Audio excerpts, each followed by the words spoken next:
Roman Reigns and Brock Lesnar finally come face to face in a contract signing that leaves the tribal chief shaken. The Usos throw down with the Street Profits in a brutal tag team street fight. Plus, we've got the fallout of the WWE Draft and all the behind the scenes drama, including this super sized SmackDown going head to head with AEW. Let's see how it all plays out as we rewind the Bloodline.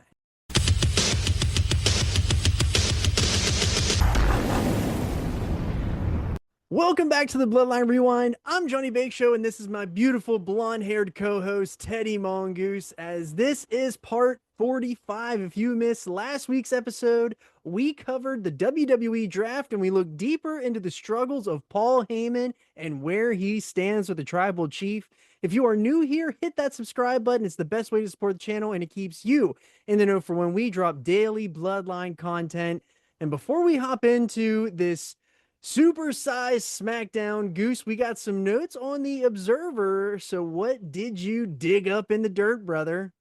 Yeah, so we're starting with something that we mentioned last week. The October 18th, 2021 Wrestling Observer newsletter highlighted that October 15th would have a head-to-head between WWE and AEW. So SmackDown is moving to FS1 for the first game of the ALCS, and FS1 and WWE decided to compete head-to-head with Rampage, extending the show to 10:30 p.m.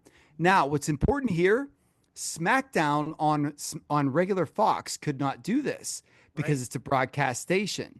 We have the news at 10 o'clock. FS1 gives us some more longitude. Nice. So not only are we going to 10:30 and competing with AEW Rampage, but FS1 announced there would be no commercials during that half hour.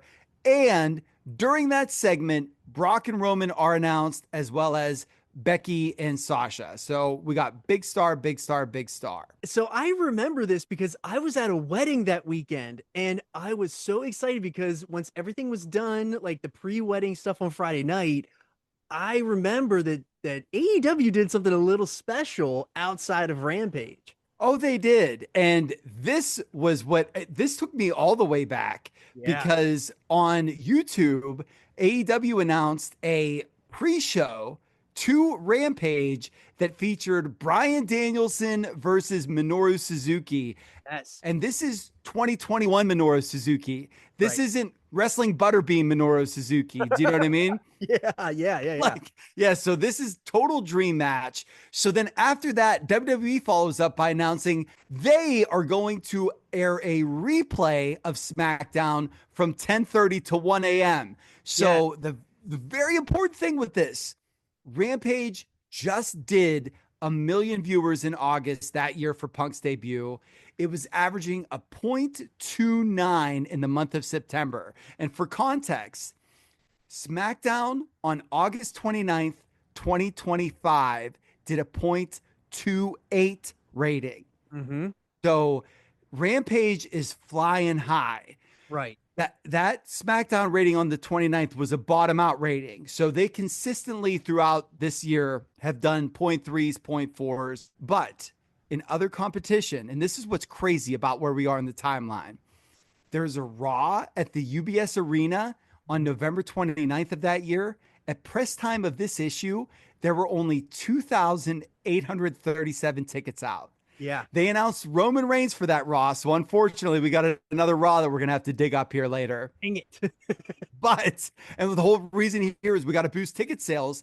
But AEW has the same building for a show on 12/8, and they already have 7,538 tickets out in the same building 2 weeks later. That is just insane. I totally remember this, and I was the guy after all of the wedding stuff ended. I was watching the Danielson Suzuki match, and then as soon as it was over, I remember switching over and watching the replay of SmackDown. Yeah, well, when we're done doing this, I'm going to watch that Danielson Suzuki match. And it's just because I remember being so hyped and I remember being so happy. So I just want to see if it holds up. Like in this time capsule, people are all about it, but it's a really, really cool thing to relive. It's one of those things. It's a huge deal to sort of memory hole it, but people, go back, check this stuff out. This is really awesome. So we also, before we get into SmackDowns, we also had an Usos appearance on the Raw episode that was October 11th. No, full episode footage thanks to Netflix, but Drew cut a promo on Big E ahead of the match at Crown Jewel. So the Usos come out and said they already know Reigns was beating Lesnar, and then whoever wins between Drew and Big E was going to face Roman at Survivor Series. So from there, we get a challenge laid out for the main event between the Usos and then Big E and Drew. So we got the tag team versus the opponents that are going to play or face each other but can't get along trope. Yep. So later on, Usos are on the phone with Roman telling him everything was going to plan, and then Roman told him to complete the mission. Later in the main event, we have the Usos beating Big E and Drew McIntyre via countout. What went down here was a mixed reaction with the audible "Let's go Usos" chants, along with some smattered boos, but the Bloodline's really staying over here, as we've been saying. Drew was firing up for his Claymore. Big E tagged himself in. The two argued. Jimmy superkicked Big E. Big E then kicked out of the pin attempt, and Drew just stood on the apron rather than go in for the save. So E makes his big comeback, goes to pin Jimmy, but then Drew pulls E out to break it up. McIntyre and then Big E brawl outside, and while this is going on, Big E gets counted out because he's the legal man, so we throw out the finish. After that, the Usos hit a double dive to both men, but McIntyre and Big E recover, take them out with suplexes, and brawl until Drew laid out Big E with the Claymore. That's how the show goes off the air. So now, brother, take us into SmackDown. Yes, this is the October 15th, 2021 SmackDown. We are live from the Toyota Center, as this is, again, the supersized 2.5-hour SmackDown on FS1. And we have the contract signing with Lesnar and Reigns for Crown Jewel. And then we have a street fight for the tag titles with the Usos facing the Street Profits in one final match before the Profits head off to Raw. Yeah, shouts to the dude in the front row in Southern California wearing the Troy Polamalu jersey. I really did. That warmed my heart a little bit. So this show starts out with an Edge promo to hype the Hell in a Cell match with Seth Rollins. And he's sitting in a chair and talking. And I was like, man, I've seen this movie before. Link that one in the description there, John. Yep, go back and watch that one. Lead up to Money in the Bank, all those Edge matches, he did the same thing. So here's something I completely forgot, though. Finn Balor beats Sami Zayn in the semifinals, and Finn Balor is in the finals for the King of the Ring 2021. Well, that actually he plays out really well because he got absolutely screwed by the Ring in the Extreme Rules match. Right. So rather than what would be justifiable in booking for all of pro wrestling history to get a rematch, instead, we're going to reward you with a trip to the King of the Ring finals. And spoiler alert, he doesn't win it. Oh, no. We're going to cover that next week here on the channel. We're going to cover Crown Jewel. So come back if you want to see everything that happens with the Bloodline and everything like that next week. I can't wait to see it, actually. I'm actually really excited. Yeah, so that we get a show graphic with all the new SmackDown roster members. And Cole says that we know that Roman Reigns is staying on SmackDown. And then Pat McAfee stands up and just starts screaming so obnoxiously about how thankful he is. Thank God for that. And then he reminds us that Brock's a free agent and we don't know where he'll be. And it's so over the top that it's exhausting. And we're 15 minutes into the show, if that. So this is the time where they're trying to bring McAfee's like game day character over to WWE, and his game day character at the time was way over the top. They're turning it up to even a higher level than he was on game day. And obviously he tones it back. He does get much better, but right now he is so extra. Right. And that's the thing is there's a fine line between having personality as a broadcaster or commentator for wrestling and just being obnoxious. And he's obnoxious here. Like, I feel like he's objectively obnoxious. And like you said, he scaled it back. So either he figured it out or someone else told him like, buddy, let's go, let's come back to reality here. So we get a recap of Paul Heyman and where does he stand. So maybe we're gonna get some clarity here in this contract signing tonight. Yeah, so the package is great. So it starts with Paul walking around in the dark, and then we get clips of Brock's return, his initial confrontation with the Usos, all the snippets with Paul looking like a total double agent between Brock and Roman Reigns. And then it ends with Paul's, "That's not a prediction, it's a spoiler" promo from SmackDown. And he's swearing allegiance to the bloodline. But here's the really cool thing. They did such a good job because whenever he does the reigning, defending, undisputed line, they echoed the way he said it on SmackDown with the way he would announce Brock Lesnar before matches. Undisputed Universal Heavyweight Champion. Yes. And it was awesome. So we literally had Double Agent Paul going on in a beautifully edited piece here. So we're going to jump ahead here to our street fight with the Street Profits versus the Usos, and Rick Boogs is shredding here for Shinsuke Nakamura as they're going back up the ramp, and then all of a sudden he's just shredding for the Street Profits entrance. It was awesome. Yeah, well, so for me it was not. So here was what happened, okay? Right. So first, Happy Corbin and Madcap Moss come out. They make an entrance. And I've watched the whole show at this point in time. So I'm now heavily rolling my eyes. They come out for Happy Talk, but they get cut off by Boogs playing guitar, okay? And then Nakamura dancing. So I'm thinking, oh, it's time for a Shinsuke match. No, this was just Pat McAfee gets to stand on the table and dance.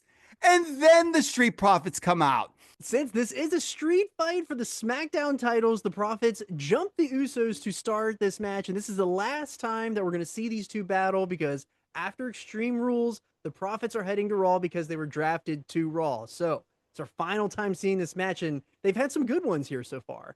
Yeah, absolutely. Cole lets us know that we still have an hour left in the show. And like I said, I actually watched most of it to this point.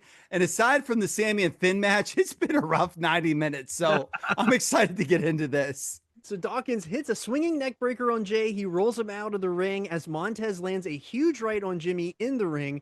Montez goes for the 10 count punches, but Jay hops back into the ring to help his brother and hits a neck breaker of his own for 2. The Usos then shift their focus to Dawkins on the outside as they drive him into the barricade. As the Usos put their ones up, we again have to give props to Kevin Dunn for the way that he shot this, because they're holding the ones up, and behind them, Montez is doing the dive over the ring post, and he takes them out.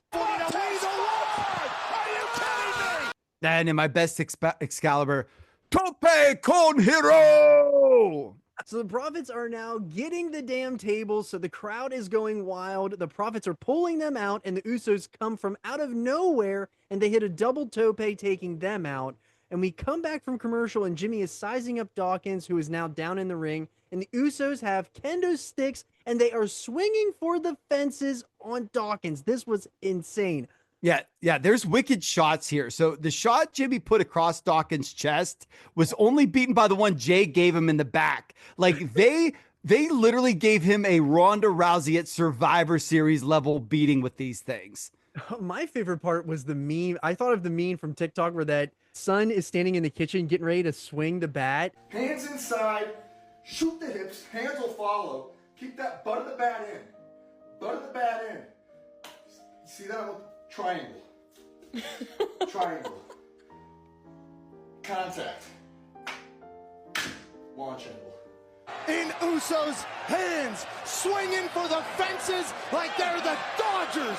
I'm stupid. So the Usos land a double kendo shot for 2 when Dawkins kicks out, and they just start pelting him with more kendo shots. The Usos turn around, and Montez is flying off the top rope. He hits a double crossbody, and now they are going after him with kendo sticks. Yeah, when Montez is flying through the air here, all I could think of in this moment was, oh my gosh, do not blast this man with those sticks. Yeah. Because I thought he was catching sticks to belly while he was flying through the air, man. Yes. Oh, man, that would have been so bad. Oh, I can't imagine taking that, dude. Been a great visual, though. Would have been a great visual. Turn the heat up to 12. So Jay gets tossed to the outside. Jimmy posts himself and he eats a nasty combo of strikes from Montez. Montez grabs a chair. He tosses it at Jimmy. He lands a big kick in the head with that chair. And Jimmy then somehow kicks out at 2. Yeah, so this is the Van Daminator. And this is where, Michael Cole, I need you to know what happened before 2005. You say Van Daminator. That would have been great. So Jay rolls in. Montez misses a punch. He rebounds off the ropes, and Jay lands a pop-up Samoan drop. Jay runs at Montez in the corner, but Montez counters with a kick, and Dawkins is now in the ring, and he launches Jay into Ford, who lands a back suplex for 2. Dawkins grabs a kendo stick and he starts getting revenge on Jay. Montez lands a chair shot as he's heading to the top rope. Dawkins has Jay in the electric chair. Jimmy runs in, he pulls Jay off, and they push Dawkins into the post. Montez flies over them and he eats a double super kick, and the Usos hit Dawkins with one as well, and Dawkins kicks out at 2 again. Yeah, it was here where I just wrote, this match is awesome. Like this was awesome. Great stuff. These guys, like, I hate that this is the last time we're going to see it because I feel like their chemistry is really building here. That's exactly the right word. We see so many matches, even in current day, that are just over and over again, retread kind of matches in both companies. And this is one that I could watch 1,000 times just because this is like the Usos in the New Day from, 7 years prior or whatever, where they wrestled 1,000 times and it was always good. This is great stuff. This feud actually made me like the Street Profits because I always hated them, and I actually want to watch their matches now because of this feud. Justifiably. And then it goes back to what we had said before, is at this point in time, they are over like Rover. People are into them. They are just oozing charisma. And this is both of them. Dawkins is great, big man. Ted's flying all over the place. Like, yeah, the sky's the limit. And unfortunately, later on, it was not. That doesn't mean that it can't be in the future, but for right now, man, we're in cruise control. The Usos are trying to get a double Uso splash, but Montez grabs Jay. He smashes his head off the announce table. Jimmy runs to help, but he gets hit with a kick by Ford. The Profits hit the frog splash as the ref is counting to 3, but Jay pulls Montez to the outside. This one actually irritated me because both Usos are up on the top rope. They're going to go for the I go, you go double Uso splash. Right. And so Jay gets posted, pulled out. Why didn't Jimmy just hit the splash? Yeah, I don't know. He just gets down, runs across the ring like a total geek, and then just gets laid out. I hated that too. But the only way that could have been better, Jimmy needed to get down as Jay was getting accosted. Yes. Because him waiting there just made him look like a geek, but whatever. Jay grabs Montez and puts him through the table on the outside. Jimmy is laid out in the ring. Dawkins takes out Jay with some ground and pound on the outside. Dawkins rolls up Jimmy. Jimmy kicks out, sends Dawkins into the ropes where Jay hits an uppercut from the outside. Jimmy hits a super kick. The Usos land the double super kick, the double Uso splash, and the Usos win and retain in a very high octane title defense here. Yeah, I thought this was a very, very good TV match. Not as good as the pay-per-view match, obviously, but for free TV, you're not going to get much better in terms of action. So I thought this was great. So as Sasha is coming to the ring for the semi-main, Michael Cole tells us that final 30 minutes of this show will be commercial free. So thank you, Progressive, for that. Appreciate it. Thank you. So Sasha beats Becky after an attempted hair whip by Bianca. She actually missed it terribly. The announcers, and Cole especially, did do a good job in covering it by saying that the distraction was what caused Becky to lose here. But the crowd was going absolutely crazy for the end of this match. They got time. Crowd going nuts. I thought that this was great, but the girls aren't even out of the ring yet. And Pierce is in a dead sprint to get everyone in the ring. Like, this is total, gotta get the segment in, brother. Like, Excuse me. Get the stuff in there now. Let's go. like, but it is so funny that they are throwing chairs into the ring like it's a hardcore match. Yes, he is frantically setting up for the signing, and Pat calls him a... Is that a big bald doofus in there, or what's... That's WWE official Adam Pierce. I thought... Touche, Pat. Yep. Touche. So our Tribal Chiefs music hits, and we are ready. Roman, now, as we mentioned last week, is getting louder and louder pops when he comes out, and then Lesnar follows him immediately right after that, and here we go. Yeah, Roman's had the title for 411 days, but he's chasing Brock's 500 4-day reign. And by the time Brock's entrance is over, we have just over 5 minutes of TV time left in this show. No wonder Pierce was trying to get everybody out of the ring. Oh, for sure. So Brock sits in the chair as Paul grabs for the contract to review it. Roman isn't sitting down as he's got his fists clenched and he's standing at the head of the table. Like Paul, Arthur, like the Arthur meme here. Yes, very much Arthur meme-like. That's perfect. Paul hands the contract to Roman to sign. Paul says that it's everything that he's requested and he counsels him to sign it. Roman signs it, hands it to Brock. Brock signs it and he doesn't even look at it. Roman says, "You must be some kind of dumbass."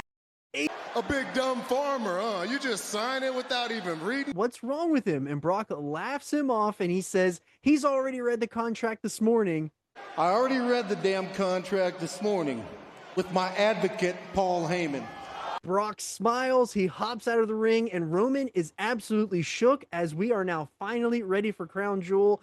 And this is how they go off the air. It was perfect. Yeah, I thought everyone's been great in this build, including Brock. His delivery is sincere, but it's also very arrogant. And it gives off that Roman is the idiot and he's the one getting played. Yeah. And Roman's doing a great job selling it as if I'm supposed to be the smart one. Am I getting played? And Paul is just so frantic and nervous in between. Yeah. For a 5-minute segment with no physicality, I loved it. I thought this was great, man. I really did. And I really like that they're playing on the days of reigning now. Like we're at 411. He's chasing 504 with Brock, getting ever so closer to 1,316 days. And this is just on our road to it. We need to talk about the main event here, the real main event. How did our war play out between AEW Rampage and SmackDown? Yeah. So there was an observer reader poll. And 82.8% of respondents, which was over 300 responders, so a decent sample size here, said AEW had the better product on 10/15, and the best match of the night vote was 271 votes for Danielson versus Suzuki and 24 votes for Banks and Lynch. That Banks and Lynch match was really good. Yeah. But should say this is skewed because especially at this time, not only is AEW the hotter promotion, because at this time it really was, observer readers are going to be skewed way more into Danielson, Ring of Honor, indie darling, into in a New Japan superstar like Suzuki than anything WWE could have put out at that time. Oh, yeah. So, take that with a grain of salt. But in the head-to-head hour, so with the hard numbers, AEW had a long match. So this was actually a half hour, I should say, between 10 and 10:30. AEW had a long match with CM Punk, which is its biggest star, versus Matt Sydal. And then they had Ruby Soho versus the Bunny. Oh my gosh. Okay. WWE during the same time has Becky versus Sasha. Yeah. Their first and second or third biggest women's stars, and Roman and Brock's contract signing. Okay. So CM Punk, Matt Sydal. Yeah. The Bunny and Ruby Soho versus literally the best WWE can offer. What were you going to say? That's insanity that AEW was willing to trot out Matt Sydal and the Bunny to go ahead. That's how crazy AEW was in 2021. That shows like a lot. I don't want to say not so fast because you set me up really well. So get ready for this, dude. So these are the numbers head to head for TNT versus FS1. Okay. Total viewers, WWE 878,000, AEW 602,000. WWE far and away runs away with it, especially at this time, big time over 50 viewership. That was almost a given that they were going to have more total viewers. Right. Yeah. And I mean, they're putting out the cream of the crop in that half hour. Right. But where it counts, okay, the advertiser special. Yeah. What makes the TV charts in viewers 18 to 49? The WWE had 285,000 viewers for a 0.22, and AEW had 328,000 viewers and a 0.25. Men 18 to 49, WWE 183,500, AEW 224,500, women 18 to 49, WWE 101,500, AEW 103,500. So if we were putting these on cable charts, AEW beats WWE head to head. That's still, it doesn't, in 2025, that doesn't seem believable at this point. It seems up. Yeah, you're absolutely right. This is just a completely, it feels like 50 years ago, and it feels like yesterday at the same time. It's very, very strange, right? It is strange. So Dave gave a whole lot of information here. So the end of Punk versus Seidel and the Soho versus Bunny match did 333,000 less overall viewers than the end of Becky and Sasha in the contract signing, but the same 18 to 49. So no 18 to 49 viewers clicked off of the end of Punk and Seidel, then Ruby Soho versus the Bunny to check out the contract signing. That's crazy. And I think that the other thing that we need to note here is that, like, if you are typically, you know, a wrestling fan, you're used to things being where they always are. So if you are not, if you're just a casual and you're watching AEW and you're like, okay, I don't see SmackDown on tonight, so I'm going to go check out Rampage, you're going to flip back to Fox, you're going to see it's not on there. So I don't know if there's obviously numbers lost with FS1, but like, this is insanity. It doesn't feel real anymore. Right. Well, and the biggest thing here is you're exactly right with casuals. It's what this shows is the hardcores, right? Is that you have an ingrained audience that's not going to turn off of the Bunny and Ruby Soho. No offense to either of them, but it's going up against Brock and Roman in a contract signing or against Becky and Sasha Banks. Right. And they're not going to turn off of that. And that just shows how, like, you would see the tribalism now. Like, it started then, man. Like, it was sides drawn. Yes, if you think there are sides drawn in 2025, it was way worse in 2021. Way worse. Yeah, without question. Without question. Now, to go back, I don't want to say to reality, but to give more of the bigger picture here. As for the YouTube buy-in, even with the match of Danielson and Suzuki, the peak viewership was 94,000 viewers worldwide live. And in the days after, views of Lesnar and Reigns contract signing, and this is according to Dave, quote, dwarfed Danielson versus Suzuki, which wasn't even on TV, end quote. And that just displays the WWE's worldwide popularity here. So even though we have this big dream match in live time, it seems like AEW is really cutting their legs out. In reality, the WWE views and their popularity is still way up here, man. Oh, yeah. And that just shows, especially for the fact that they're going worldwide all the time now. Their numbers are ridiculously insane on YouTube. They have, I mean, here in live time in 2025, they're one of 4 that have over 100 million subscribers. So, like, it's pretty crazy. Well, and even at that point in time, you even had lapsed fans that would watch YouTube clips because it's not the show. Right. So, you know, so there's that piece. So Dave does so much more analysis of everything here. It's the October 25th, 2021 Observer. If you're interested, check it out. It does over 7,000 words on the fallout of 30 minutes of television. I threw it into a Google Doc, dude. I checked it. It's 7,000 plus words, but it's great insight. There's a lot of context. There's interviews from Khan, from Roman Reigns. They're pulling stuff from all over the place. So check it out, man. It's great stuff. So that was part 45 of the Bloodline Rewind. If you've made it this far, be sure to like the video, leave a comment on what you thought about this supersized SmackDown and all of the behind the scenes dirt that Teddy dug up for us. But next week, we are going to be covering Crown Jewel 2021 and everything that happened with that show. I'm super excited to watch it. We have Roman Reigns versus Brock Lesnar, and we're going to figure out where does Paul Heyman's loyalty lie. We also have an Usos match on the kickoff show. And we have another little Paul segment we got on the kickoff show too. So we'll be covering all of that next week here on the Bloodline Rewind. But with that, I'm Johnny Bakeshow. I'm Teddy Mongoose. And we just called it in the ring.